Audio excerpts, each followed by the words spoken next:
You don't have to come to that. They're boring. I had to. So.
Voices, a preacher from the back room, calling my name and I follow just to find you.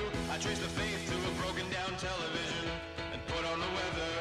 Then I've trained myself to give up on the past, cause I've frozen time between hearses and caskets. Lost control when I panicked at the acid test. I wanna get better.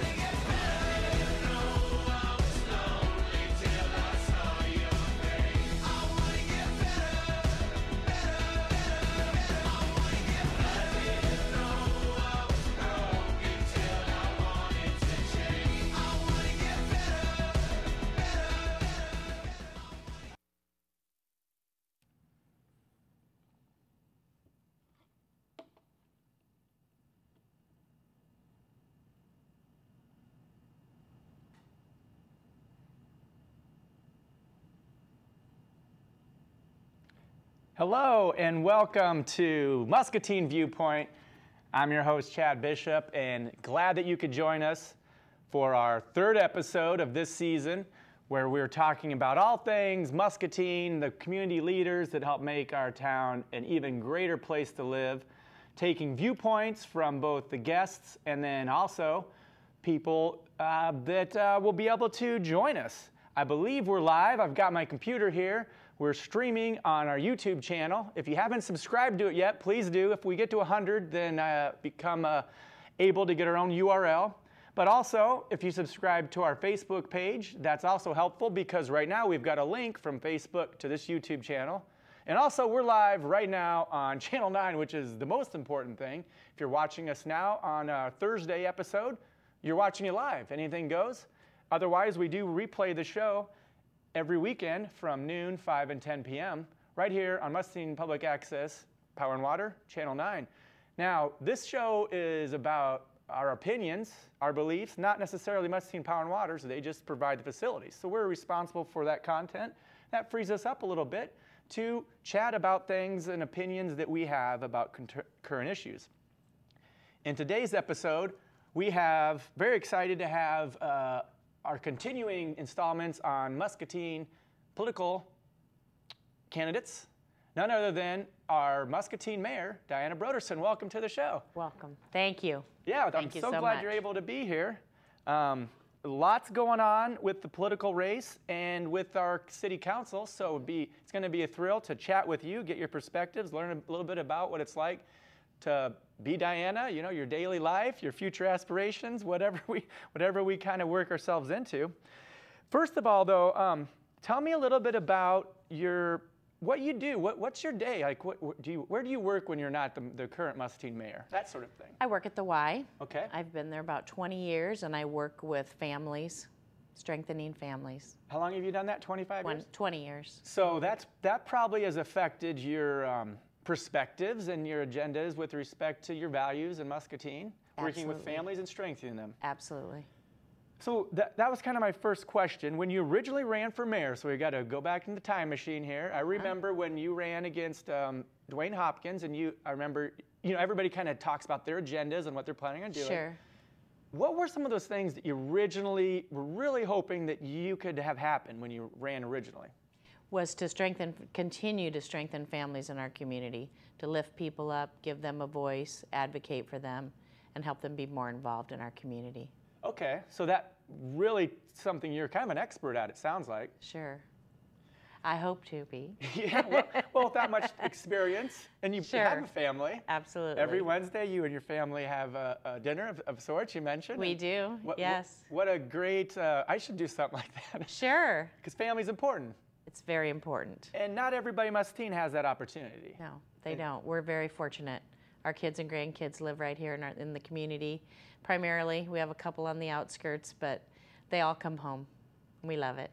Yeah, I mean, Muscatine, a lot of people do tend to move out, but it's nice when they can come back, or best case scenario, stick around and be your support system. Mm-hmm. I heard a stat that 61% of people that work in Muscatine don't live here. Mm-hmm. Did you hear that? I've heard that as well. I mean, I don't know how that ranks, but it's kind of, I get it, but almost rude in some ways. Like, come here and make money, but then not have the opportunity to stay here. Mm-hmm. But it sounds like we're doing everything we can to get more people, or some of the things that you know of that we're doing to kind of entice families to stay here. Well, you'll see a lot of housing going on in our community right now. Certainly we're trying to make our amenities, our streets better, the Mississippi Drive Corridor project. These are all wonderful things that are going on, and we think that all of that is going to make a big difference in helping people that work here also live here. Our schools, we have a great school system. I don't think it ever gets the credit that it deserves, but it continually is working on improving itself.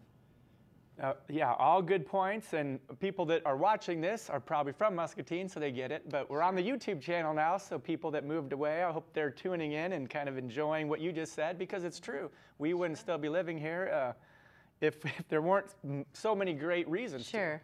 A town this size has so much to offer, and we're surrounded by other larger communities and smaller communities for some of the needs that we can't always adhere to.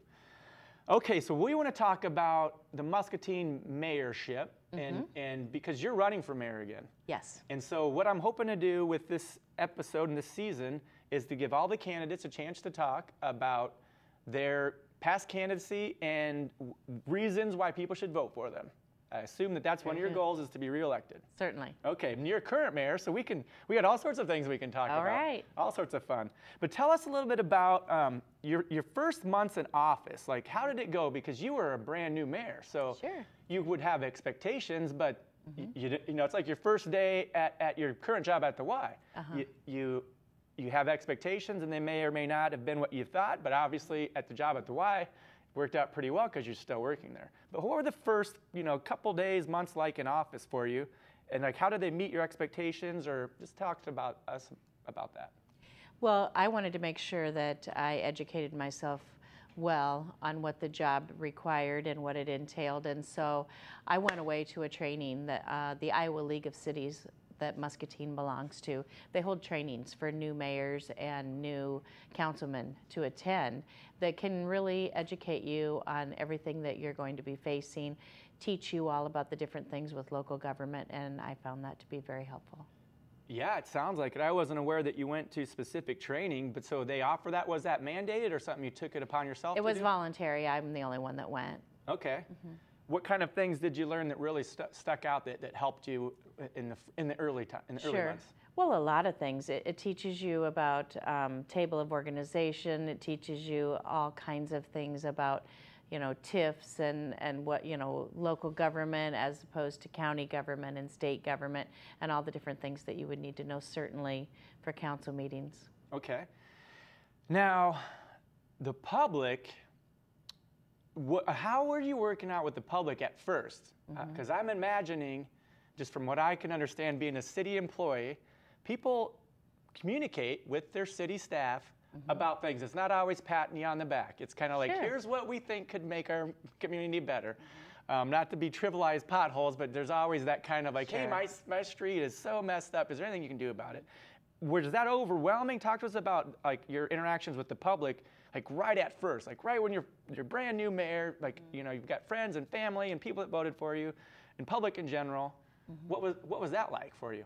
Well, a lot of people, even just as soon as I got elected, they call, email, stop by to see you and say, hey, now that you're mayor, I need to know about this, or I have a question about this, or can you explain this? And I've spent the entire time that I've been mayor responding to the people's agenda and working to help raise their voice and answer their concerns and get information for them and do whatever I could to advocate for them. Now when you say the people, this just seems like it would be challenging to make everybody happy all the time. So how do you decide that? Like who are the people? Is there any way because being a politician isn't necessarily something everybody gets right away. There's a learning curve. And being a politician means you're in a position of power. That's literally what politician means. You have access to ask some questions for citizens that they don't, otherwise they would just cut to the middleman. But how do you quantify that? How do you decide like what to ask, what to pursue, which things matter, Well, the people spoke by voting me into office, and they knew I was very clear about what my agenda is when I was running for mayor, that I wanted to lift up families, give them a voice, strengthen them, give them a seat at the table so that everybody understands that our local government belongs to the people and they are the priority and should be the priority. And so when people respond to me with questions and concerns and things like on that order, then I know that that is the majority of the people because they voted me in. Okay. That makes sense, and that's, so you're were voted in, that's a true statement, and you are still our current mayor. So let's talk a little bit about when you first got into becoming a mayor, you filed some complaints, talk about some of the complaints you filed that you feel the public should be aware of. There were some things going on in order to aspire toward your agenda. You came up with a plan of how to kind of make things work for your agenda to strengthen families. What are some that you want to let the public know about? Well, I think a lot of those have already been discussed and shared, but I think your filing a complaint is not so accurate. Okay, sorry. In most of the situations that have been made public, it was simply an inquiry, a call for information and explanation that I could take back to the people. Is there, I'm sorry for misspeaking. Okay. It's all right. I don't follow this as much as you might think I do. Sure, Sure.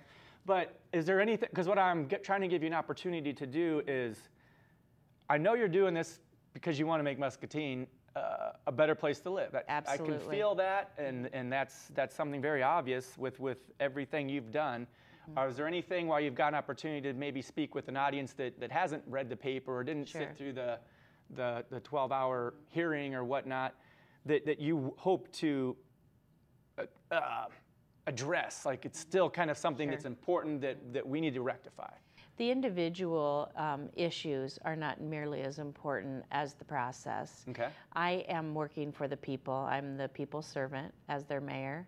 And when they come to me with a question or a concern, they want information, they want to understand something, then I do everything that I can to get answers for them. That's my job. So and that almost all of these situations that I think you're talking about are situations where people came to me seeking answers. Transparency is really important. The local government belongs to the people, and they have every right to know what's going on, and they have every right to get their questions answered. And so I can simply be that conduit for them and try to help them get answers. And I will continue to do that as long as they wish me to. So if somebody were to ask you, what are the responsibilities of the mayor in Muscatine? I mean, I know you can't answer that. It would take a long time. Sure. What are, like, so let's just say there's a new mayor elected who's not yourself, but they ask you, what are some of the main things I need to know about being a mayor in Muscatine? Not just in general, but Sure. what are some of the things that you feel? Sure. Well, I do a variety of things as mayor. I'm not only a commissioner, but I'm on the executive board of the Bi-State Regional Commission, which is a group of counties and cities in our area. We meet monthly to talk about issues that that we all have in common. You know, air quality, roads, infrastructure, tourism, these kinds of things all affect all of our communities around us. So all of the mayors and board of supervisors, we get together and we meet once a month to talk about things. I vote for things that I think that the people of Muscatine want me to vote on. I also sit on a commission that oversees the county assessor, as well as the Emergency Management Commission. I'm a commissioner on there. I have the vote for Muscatine. We oversee the Matt Shook, who's our emergency manager for Muscatine County. Let's see, besides ribbon cuttings and council meetings and swearing in officers, I'm also on an advisory committee for Monsanto. Let's see what else I do regularly. I'm trying to think of the things that I do on a regular basis. Sounds like a lot, busy role. I'm on the CIAT committee meeting. I attend Muscatine stakeholders for the levy commission. There's quite a few different meetings and organizations that I go to and keep up with. And then I meet with other mayors around our area, always making sure that we're all working for the people and working the people's agenda. Can you sum all that down into a sentence or two? Like, what? Wow. So what does the mayor in Muscatine do? Because it's a different answer depending on what city you live in. Well, what I do is work for the people. And I work to help the people with whatever they need. And the way that I can do that is making sure that I use my vote to vote for things that I think the people will want on area commissions and boards. You have a vote on the commissions. I have a vote for Muscatine. So Muscatine gets a vote, Wilton gets a vote, Moline gets a vote, okay. And I vote for Muscatine, and I try to make sure that my vote represents the people. The other thing that I do is make sure that I keep myself up to date on current information so that I can answer people's questions. People call me and email me daily, and I do everything I can to help them. How does what the mayor in Muscatine does differ from the responsibilities of a council member? You represent Muscatine as a whole, it sounds like, in some of the committees, but council members, you know, have a different role. How would you explain that to somebody? Council members work more on policies and procedures. I am more the advocate for the people and representing them, and I represent the city of Muscatine as a whole. Okay. If somebody was trying to, like, if somebody, and you might maybe have heard this before, but if you really wanted to affect change in a specific policies and procedures, would it be a quicker route to be the mayor or a council member? Have you ever thought about running for council? I guess is a weird, odd way of saying that. No, I haven't really thought about running for council. So that's working, but do they have more power, in your opinion, a council member versus a mayor in Muscatine? I don't know if the word power is the appropriate term. I think their duties differ from the mayor's. Some cities, the mayor is, I think some cities don't necessarily have a city administrator as much as they do. The mayor is like literally the boss, has a vote. And in other situations, the city administrators, bosses are the council. And in our Muscatine situation, the mayor, you're saying, is the voice of the people. Yes. And an advocate for all the things that they do. So why were you interested in being reinstated after you were initially kind of impeached, I guess was what I read. What was the motivation? I kind of know the answer to this, but what can you tell the public about your motivation to be reinstated to finish out your term? Well, the people voted me into office to be their mayor, and I was not taken out by the people. If the people do not reelect me this time, then that would be their choice. Okay. But I work for the people, and until the people tell me otherwise, or a legal judge, then I need to continue my job for working for the people. So as a duty to the people that elected you, Absolutely. you felt motivated to stick it out. Because it's got to be a little awkward, is it, or not? I mean, I've been in the chambers and it doesn't feel awkward at all because everybody's professional, but it seems like it might be challenging at some point if you're at a job. Let's just say you work at a random restaurant or something, and there's some contentiousness between your boss and another employee, and yet they still have to work together and function because they've got the restaurant's best interest. Is there any struggle with that? Or is that something where you're all professionals and that's not even an issue? I'm very professional with the councilmen. I only see them at a council meeting. Yeah. They don't hold office hours at City Hall or go to any of these commission meetings that I go to. What do you think motivated the council to decide to reduce your authority with respect to naming the members of the various boards? Because that seemed like to be the very first thing that I was aware of. Just kind of the big picture was that was the first hot button issue that I was aware of. What motivated that in your opinion? It's really not an opinion, you probably know. I really don't know what their motivation was. I couldn't speak to that. What were you and still going to be trying to accomplish with your selection of the board members? Making sure that everybody had representation on policy-making boards and commissions in our community. Were the people that were ahead of and currently instated not doing that, or what was the process? Again, I'm kind of not, I'm new to the whole concept. I didn't realize there were so many boards, so many great ways for the public to get actively involved. There is. And the mayor has had the power? Yes. To appoint? Yes. And no longer does? Right. Is that the next mayor no longer has that power as well? Or is that just now that's Muscatine policy? That's Muscatine now. Okay. Yes. How do you feel about that? Well, I believe that all of the people should have a voice in our community and they should all have representation, and that I believe that our leaders and our boards and commissions should accurately reflect the population of our community in all ways. Okay, so that sounds like that was what your appointments were. You looked at the current situation and maybe want more diversity? Absolutely. Okay. But yeah, I mean, I guess it lends the question there, but you didn't know, but why then? That doesn't sound like a bad thing. No, it doesn't. Okay. So there's got to be another side to that, though. Okay. I will hopefully get that other side to address that. I'm not sure if that'll happen, but I'll have some other members, because it's just kind of curious, you know. Sure. It's obviously, because it's been that way for so many years, now all of a sudden it's not. And right. You can, read different papers and the Des Moines Register. There's even some, a lot of people have an opinion about that in general. Impeaching a mayor isn't something that's really happened. No, it's not. So this is kind of a new thing, and that's why I'm glad that we're kind of here and people are curious to kind of get a feel for why in Muscatine that has been a situation. What are some of the highlights of the things you've accomplished so far in your term? I know it's not over yet, but sure. It's towards the end. It's getting there, yes. There's lots of good things that happen. It sounds like you made a lot of positive changes, but let's talk about some of the highlights when you're reflecting. Sure. Well, I've had the opportunity to work on a variety of projects for the community. I have worked with a group of people as well as the community as a whole to restock our food pantry.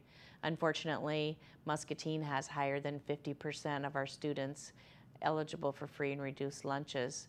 It's very sad to think that there are families that don't have enough food. Right. And so I've worked hard every month to try to raise awareness and bring food into the food pantry, and we've stocked a lot of food in there. We've also been able to do some drives for the veterans. We learned that the veterans, especially the ones in the hospital and at the doctor's office in Iowa City, they are bored and struggling and lonely, and so we did some puzzle drives collecting crossword puzzles and Sudoku and word searches, and just took bags and bags and bags up there to them. Oh, wow. Yeah, and then another really fun thing that I've been able to work on over the last year and a half was I joined with other mayors across the United States and signed the Mayor's Monarch Pledge. One thing that we have learned is that our pollinators, butterflies, bees, all of their habitat is dwindling, and we need them. We need them to pollinate for us. That's where all of our food comes from. If we lose our pollinators, we all die. Right. So we need to continually raise awareness and do things. And John Cook at the Water Pollution Control Plant, and Dave Cooney and Michelle Burns at Discovery Park, who's also our daughter. We have worked together to work on the Muscatine Pollinator Project, raise awareness, create habitat that will really strengthen the pollinators population. It's been wonderful to work on that project. So as mayor, you've been able to do some of those things. Oh, sure. More readily. Yes. Sounds like it's a rewarding position to be a mayor of Muscatine. Yes, it is. Okay. It is. Working for the people. In retrospect, would you have done anything differently with your term? Well, I wished I could have had 48 hours in the day. That certainly would have helped. We've been working on projects diligently. We did we had a job fair. I mean, one of the things to raise awareness of the poverty in our community, there are a lot of folks who, lucky for them, they haven't been touched by poverty, but it's difficult for them to understand and feel what some of the families go through when they are living in poverty. And so jobs are always a hard thing for people to come by, and certainly getting matched to one that you love or one that will be able to help give you enough money to take care of your family. So I worked with Goodwill of the Heartland, and we put on a really nice job fair and got a lot of folks hooked up with some employers. That was very rewarding also. Anything else that you would have done differently, all things considered, with respect to with the current status of where we're at with the Muscatine legal proceedings, if you will? Oh, I just leave that up to the legal experts, and I just continue doing the work of the people. Plugging away. That's right. Now, the legal proceedings, it doesn't sound like you weren't the one that started them necessarily, but they have cost the city a lot of money. And we can always second guess, like if you spend this much money on this project, you can't spend it on something else. And Sure. It's always like, oh, if I had that $100,000, we could have used it to stock the food pantry. Absolutely. And it seems like, I don't know, the lawyers do seem to make quite a bit of money. It makes me think maybe I should have became a lawyer, but we're spending up quite a bit of money on legal fees. Somebody said $100,000 or something. Wouldn't that be great just if we could snap our fingers and put that in the food pantry? Absolutely. Well, what can we do about that? Do you have any thoughts about that? I mean, is it, and not that it's somebody's fault, but I mean, how can you help the public in general feel not quite as frustrated about that? Sure. Well, I don't know that there's a way for them not to feel frustrated about it, as well they probably do. I was aware that this path that the council chose to take would be relatively expensive, as was my attorney, which is why he asked the very first day of the hearing that the council held at council chambers, let's just move this to district court and save so much money. Something like this, an impeachment, has to go to district court anyway for it to be valid. And so why spend all that money you know, but unfortunately council didn't agree and they chose to do it there. And now we're going through it all over again in district court, which just extends how much money is being spent and all of these motions that's just that the city's doing is just costing more and more money.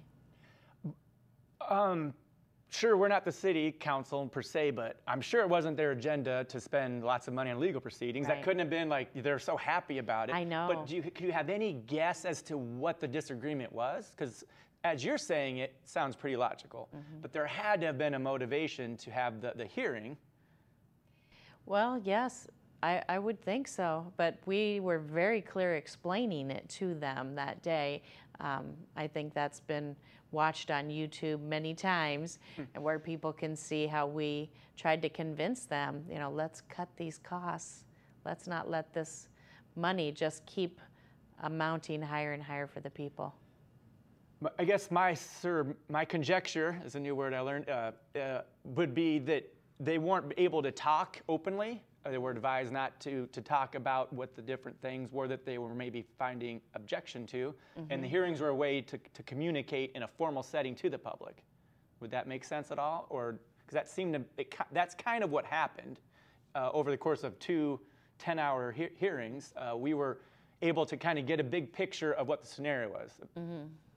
Which could have just happened at district court. Okay. Only once instead of twice. Now, right now, there's some closed meeting transcripts.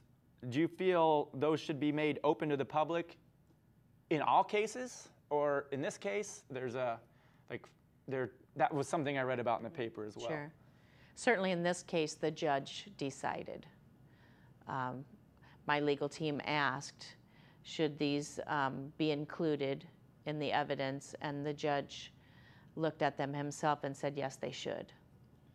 And that's just in this case, because a closed meeting is closed for a reason. Should everybody always know everything that the city government talks about? No, there are very, very few. There's open meetings laws, they're called. And that means that the public, because the local government works for the public, they work for the citizens. So the citizens are the employer, if you will. We don't normally keep secrets from our employers. So there are open meetings laws that say that everything needs to be public except for very, very few things. And that's what closed meetings are for? Yes. To keep and when they're in there, they can only talk about that specific thing. And then they need to come right back out. And they're usually quite rare. Yeah. This is a rare situation, so I think that kind of sums that up as well. How do you, if you are elected mayor, how do you plan to establish group cohesion? Because maybe it's my opinion, but things don't seem to be working too smoothly as far as really getting things done. Like, wouldn't it be in a perfect scenario, everybody's clicking and you're getting all these great things done that you're aspiring towards. The city council members are civic leaders, but I'm sure you've got a plan for this, not just 2 more years of contentuism, but. Because there's a few elected spots open. We've got the at-large, and we've got 4th Ward and 2nd Ward, but the other people are still there, as is the city administrator. So what's your plan to get some group cohesion going? I would just hope and pray that everybody gets on board with the agenda to put the people as our priority and lift up their voice and give them the opportunity to share what they want for Muscatine. So convincing the current constituents to be more empathetic to the public's needs? For all elected officials to realize that we serve the people. So that's kind of another way of saying that's what you're noticing maybe isn't happening at the moment. Yes. Okay. So what do you hope to happen with the current election? Like, do you have people you want to endorse one way or the other? Would you like to see? I mean, there's nothing wrong with is there sometimes if you were the boss and maybe you'd say thanks for your service, but things just aren't working out. You're always late for work or what? Do you have any kind of thoughts about this for the council's election? I just hope that whoever is elected will help work to raise the voice of the people and have the people be the priority. I think whenever anybody gets away from their mission, any organization, whether it be profit, for-profit, municipal, state, federal, any time that that organization gets away from its mission, that's when they run into problems. The mission of the local government is to support the people. And anytime we get away from that, we run into trouble. We need to get back to the people and being their servants. Okay, well said.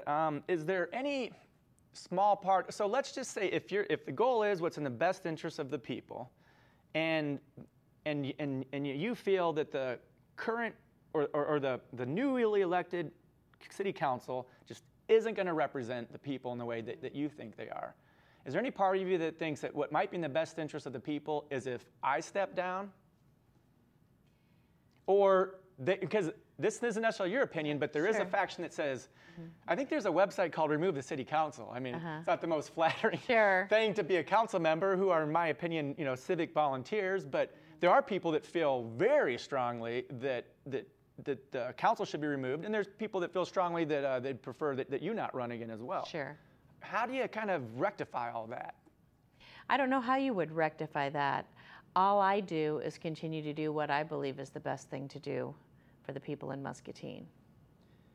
What are your thoughts about, well, Charlie Harper is the current opponent, isn't the right word, but I mean, I'm trying to think of the other word that's not quite as, because you guys aren't going to, mad at each other or anything. You're just both running for mayor. Sure. But there was seems to be a group that wanted to help just, get Charlie elected. He was not necessarily the first choice, but I ride my bike a lot, so I know him from Harper Schwinn, and seems to be a really nice guy and outspoken. But what do you think, what are your thoughts about him as a candidate? Does he aspire towards some of the same things that you do, or how do you think that will pan out for the city of Muscatine in general if you're not elected? I do not know him very well or his agenda, but I wish him well. Okay. We might offer, well, at the candidate forum on the 10th, you'll get a chance to chat, and I'm going to have him on at a later date. Because, I know him a little bit, but the community in general has a lot to learn about him specifically because he's a new candidate. And I'm not sure he was even thinking about running for mayor. Somebody asked him, and he had a perfect position in his life to say, what the heck, run for mayor. He might have some different ideas of what the mayor's supposed to do. How do you feel about the chats with the mayor? I'm not sure what those are called, but you have those Coffee with the mayor? Are you planning on continuing to do those, or has that been resolved? I absolutely would continue to do those. My job is to work for the people, and the only way to do that is to communicate with them. So I communicate with them, whether it be they come into City Hall, whether they call me, they email me, they instant message me, they come to Coffee with the Mayor. And they sit and chat and talk about the things that are important to them, and that's the way that I can make sure that I am doing what they want me to do. So if somebody is at Coffee with the Mayor and they ask you to look into something, how do you go about that, given the situation that there's not a complete group cohesion?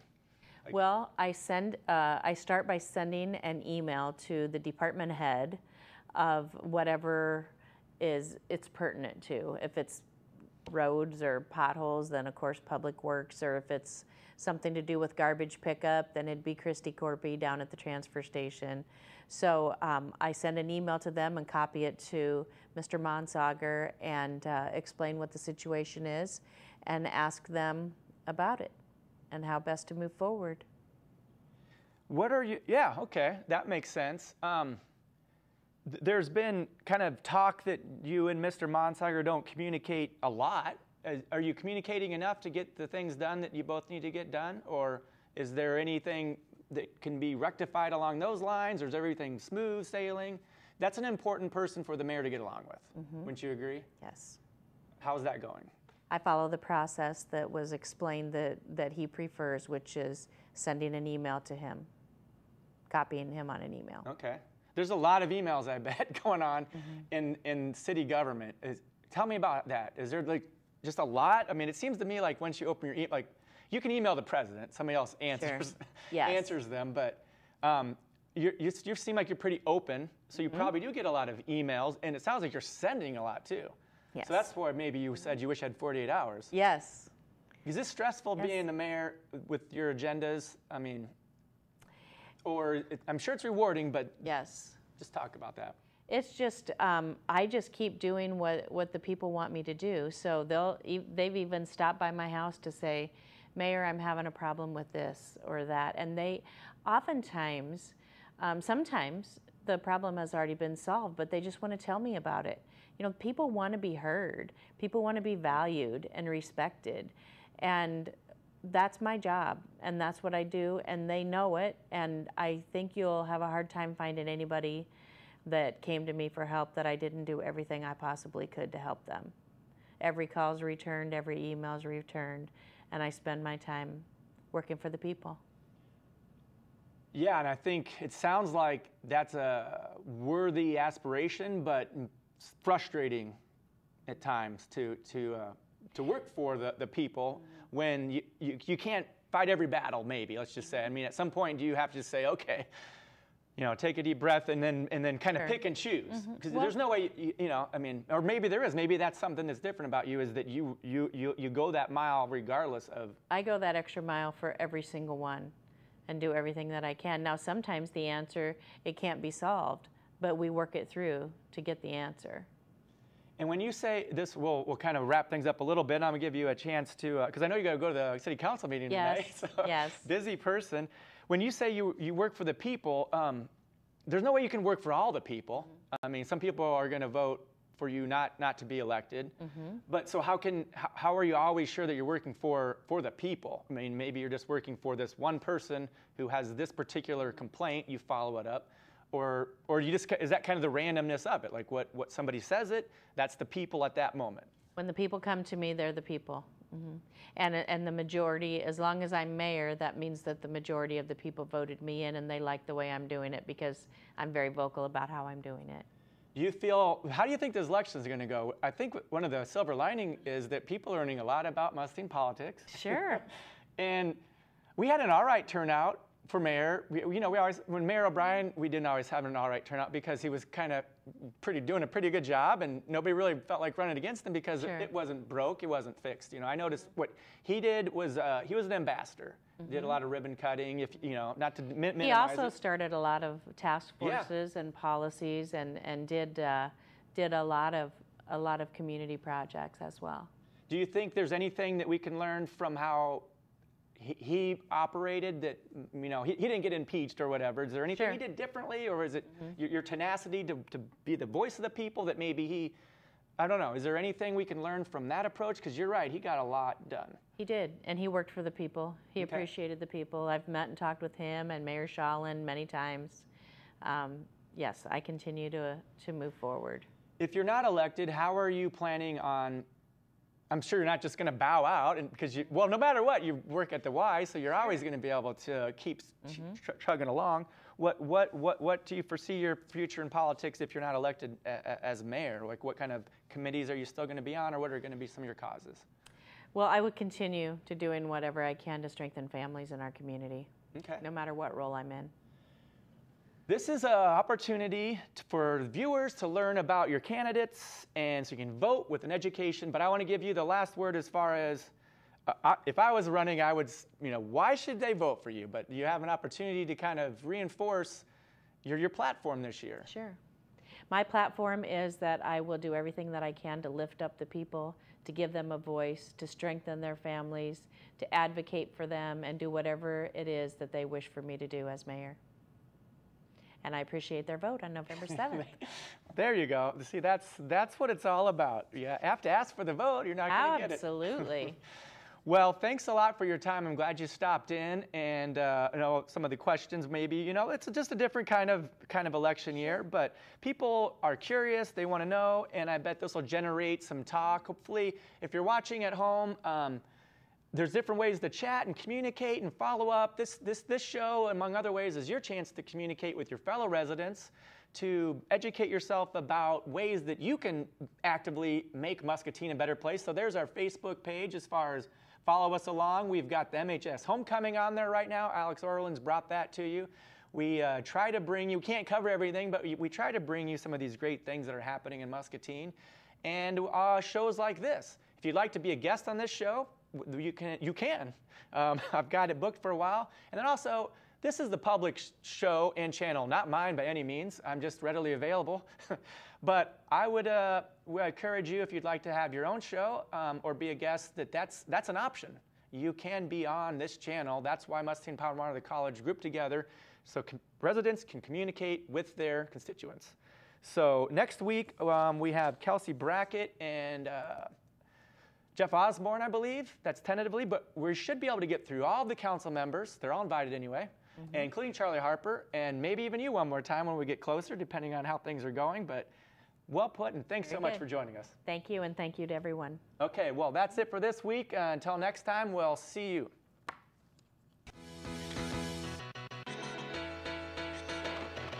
Hey, I hear the voice of a preacher from the back room, calling my name and I follow just to find you. I trace the faith to a broken down television and put on the weather. Then I've trained myself to give up on the past, cause I've frozen time between hearses and caskets. Lost control when I panicked at the acid test. I wanna get better.